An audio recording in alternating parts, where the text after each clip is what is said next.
ఎమ్మెల్యేగా గెలిస్తే పక్క పార్టీలోకి జంప్ అవుతారంటూ జరిగిన ప్రచారమే ఆ ఎంపీ కొంపముంచిందా?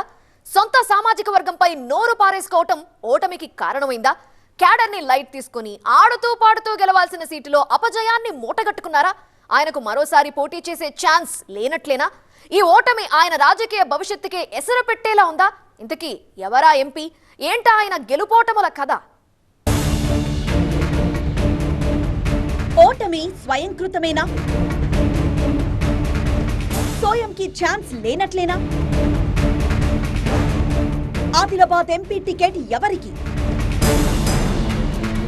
అడవుల జిల్లా ఆదివాసీల కిల్లా ఆదిలాబాద్ పార్లమెంట్ నియోజకవర్గంలో 7 సీట్లలో ఏకంగా 4 స్థానాలు గెలుచుకొని సత్తా చాటింది కాషాయ పార్టీ. రాష్ట్ర వ్యాప్తంగా గెలిచిన 8 సీట్లలో సగం ఈ జిల్లా నుంచే సాధించి అందరి అంచనాలను తలకిందులు చేసింది. అయితే పక్కాగా విజయం సాధించాల్సిన స్థానాల్లో మాత్రం బీజేపీ చతికిలబడింది. సిట్టింగ్ ఎంపీ వ్యవహార శైలే దీనికి కారణమని పార్టీలో తీవ్ర చర్చ జరుగుతోంది.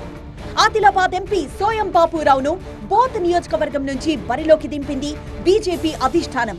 అయితే టికెట్ ఖరారు కాగానే ప్రచార పర్వంలోకి దిగాల్సిన సోయం నిదానంగా చూసుకుందామన్నట్లు వారం రోజులు వృధా చేయడంతో ఆయన నిర్లక్ష్యానికి భారీ మూల్యం చెల్లించుకోవాల్సి వచ్చిందని టాక్ నడుస్తోంది.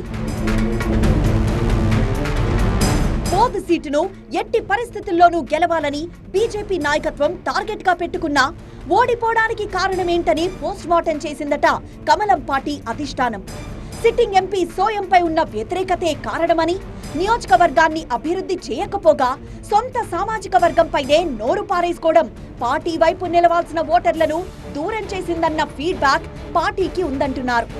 ఆదిలాబాద్ పార్లమెంట్ నియోజకవర్గ పరిధిలోని జనరల్ సీట్లలో విజయ్ ఢంకా మోగించిన బీజేపీ 3 ఎస్టీ రిజర్వ్డ్ సీట్లలో ఓడిపోవడానికి ఎంపీ వ్యవహార శైలే ప్రధాన కారణమన్న అభిప్రాయానికొచ్చారట పార్టీ పెద్దలు.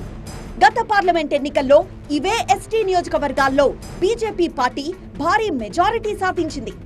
ఈ అసెంబ్లీ ఎన్నికల్లో రిజర్వ్డ్ నియోజకవర్గాల్లో బీజేపీ చతికిలబడ్డానికి ఎంపీ సోయం తీరే ప్రధాన కారణమని పార్టీలో చర్చ జరుగుతోంది. ఆదివాసీల అనుబంధ సంఘం తుడుం దెబ్బతో సోయం బాపురావుకు దూరం పెరిగింది. నిర్మల్లో ప్రధాని సభకి కూడా సోయం దుమ్మా కొట్టడం క్యాడర్తో పాటు ప్రజలకు ప్రతికూల సంకేతాలిచ్చింది. సొంత నియోజకవర్గంలో కమలం క్యాడర్ ని దూరం పెట్టడం కూడా మరో కారణమైందంటున్నారు. మొత్తానికి సోయం బాపురావు స్వయంకృతాపరాధమే ఓటమికి కారణమన్న టాక్ బలంగా ఉంది. దీంతో వచ్చే పార్లమెంట్ ఎన్నికల్లో మళ్లీ ఈ సీటును గెలుచుకోవాలంటే సిట్టింగ్ ఎంపీ సోయం బాపురావుని మార్చాల్సిందేనన్న వాదన కమలం పార్టీలో బలంగా వినిపిస్తోందట. వచ్చే ఎన్నికల్లో ఆదిలాబాద్ పార్లమెంట్ సీటును సోయంకి కాకుండా లంబాడాలకు కట్టబెట్టే ఛాన్స్ ఉందన్న చర్చ తెరపైకొచ్చింది. అసెంబ్లీ ఎన్నికల్లో ఉమ్మడి ఆదిలాబాద్ లో 4 సీట్లు గెలుచుకుంది బీజేపీ. ఆదిలాబాద్ పార్లమెంట్ నియోజకవర్గ పరిధిలో ఆ పార్టీకి ఏకంగా 35% పైగా ఓటు బ్యాంక్ పెరగడంతో పాటు ఓడిపోయిన ఖానాపూర్లోనూ భారీ ఓటు బ్యాంక్ దక్కింది.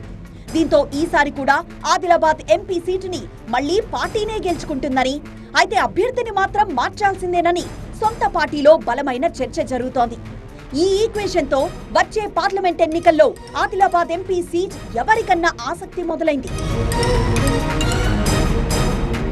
లంబాడా నేతలైన మాజీ ఎంపీ రాథోడ్ రమేష్, టికెట్ హామీతో పార్టీలో చేరిన మాజీ ఎమ్మెల్యే రాథోడ్ బాపురావు ఇద్దరూ భారీ ఆశలు పెట్టుకున్నట్లు తెలుస్తోంది. ఖానాపూర్లో స్వల్ప ఓట్ల తేడాతో ఓడిపోయిన రాథోడ్ రమేష్ కే పార్టీ అవకాశం ఇస్తుందని కొందరంటుంటే, ఇచ్చిన మాటను నిలబెట్టుకుని రాథోడ్ బాపురావునే పార్లమెంట్ బరిలోకి దించే ఛాన్స్ ఉందని మరికొందరు భావిస్తున్నారు.